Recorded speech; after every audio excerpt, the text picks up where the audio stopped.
একটা সুন্দর খুব ভালো জায়গায় বসে আছি। চাটা হেবি সুন্দর। কোথায় বসে আছি? মাচাঙে। আর আমার সামনে আছে দেখো, এই যে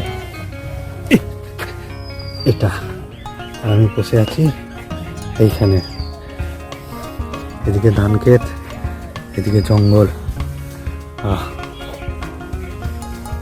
নমস্কার বন্ধুরা, আজ তোমাদের একটি নতুন জায়গায় নিয়ে যাচ্ছি। জায়গাটা দেখবার মতন আহামরি এমন কিছু নেই, কিন্তু জায়গাটি গিয়ে তোমাদের ভালো লাগবে।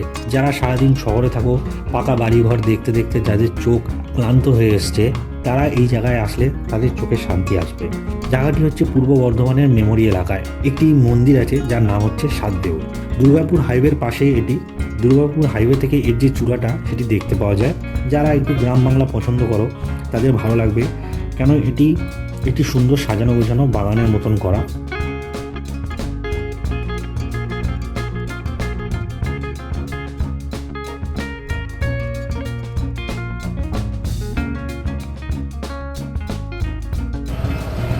এই তো গেট আছে, ঢোকা যাবে।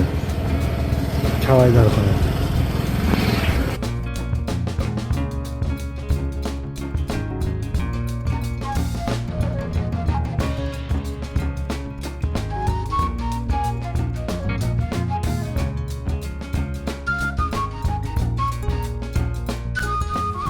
এগুলো স্টপ করে পড়ে নাও।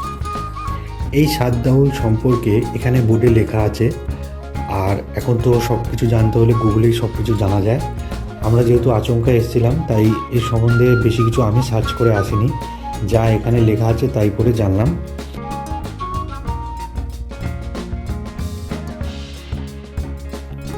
মন্দিরের উৎপত্তি সম্পর্কে খুব বেশি কিছু বলা যায় না। বিশেষজ্ঞদের মতে মন্দিরটি খ্রিস্টীয় 10 বা 11 শতকে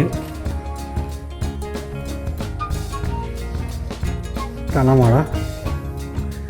ভিতরে কিছু নেই, মেঝে তালা বন্ধ।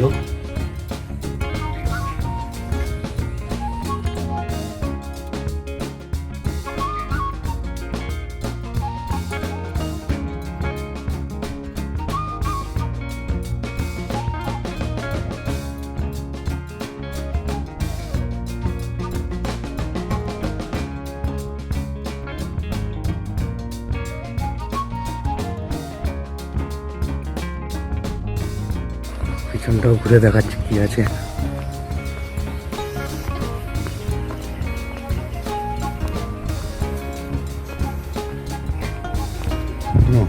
ঢোকার ওই আর একটাও গেট আছে ওদিকে।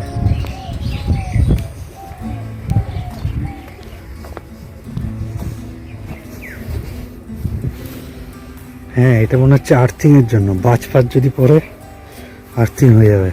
জায়গাটা ভালো, পার্ক টাইপের। নিজে কিছুক্ষণ তো বসা যেতেই পারে।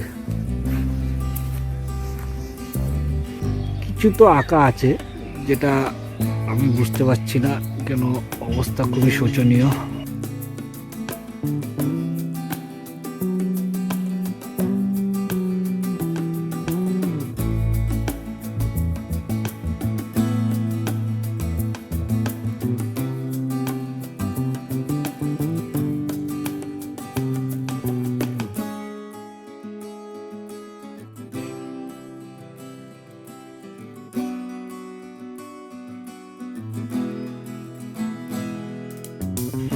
দেখেছো, কাজ হয়ে গেছে। বাড়ির দিক থেকে ভালো দেখা যাচ্ছে। আমরা ঢুকেছি ওই জায়গা থেকে, ওখানে গেট আছে, ওই দিক থেকে রাস্তা আছে এসছি। আর এদিকে হচ্ছে দুর্গাপুর এক্সপ্রেস।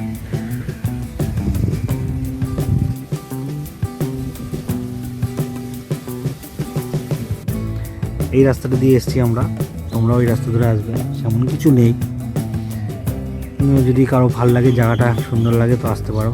টোটোও চলে, টোটো যাচ্ছে। দুর্গাপুর হাইওয়ে থেকে একদম সামান্য 4 চাকা নিয়েও আসা যাবে। তো যদি এই ভিডিও তোমাদের ভালো লেগে থাকে তো অবশ্যই একটা লাইক করে দিয়ে চলে যাও।